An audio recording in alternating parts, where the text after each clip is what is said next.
We are never going to get caught up in questions about power. This country knows what power is. It knows it very well. And it knows what black power is because it's deprived black people of it for 400 years. So it knows what black power is.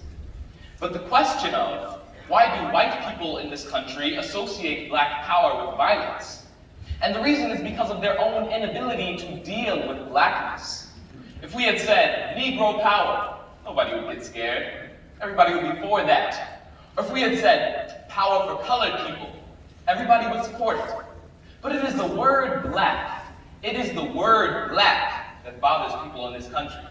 And that's their problem, not mine. Their problem. Now there's one modern day lie that I want to attack and then move on very quickly. And that is the lie that says anything all black is bad. Now you all know about a major premise and a minor premise.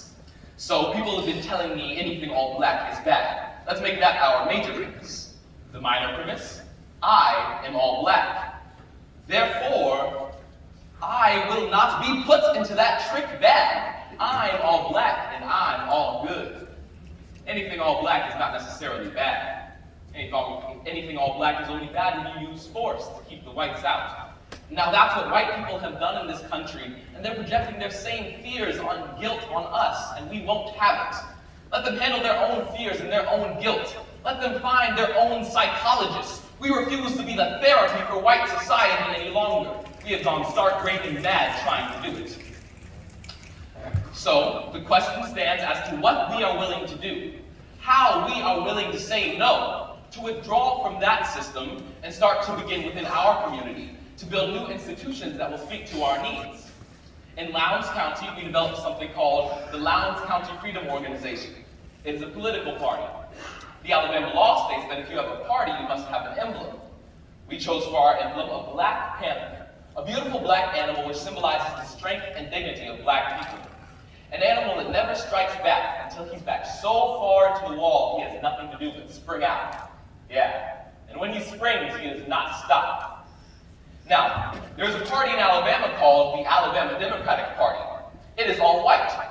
It has as its emblem a white rooster and the words white supremacy. Now, the gentlemen of the press, because they're advertisers, and because most of them are white, and because they're produced by that white institution, have never called the Lowndes County Freedom Organization by its name, but rather they call it the Black Panther Party. Now our question is, why don't they call the Alabama Democratic Party the White Cock Party? It's fair to us.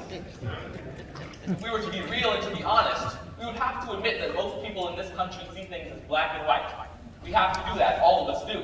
This country is geared that way. We would have to admit that white people are afraid to go into a black ghetto at night. If they're afraid, that's a fact.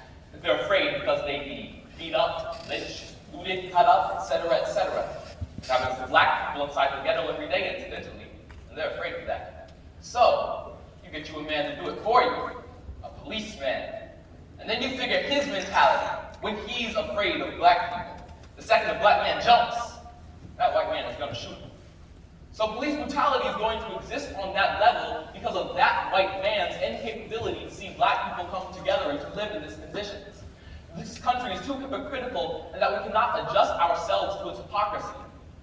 The only time I hear people talk about nonviolence is when black people move to defend themselves against white people.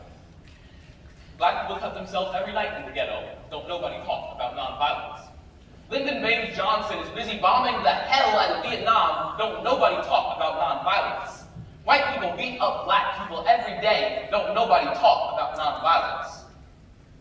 So, in conclusion, I want to say that it is clear to me that we have to wage a psychological battle on the right for black people to define our own terms, define ourselves as we see fit, and organize ourselves as we see fit.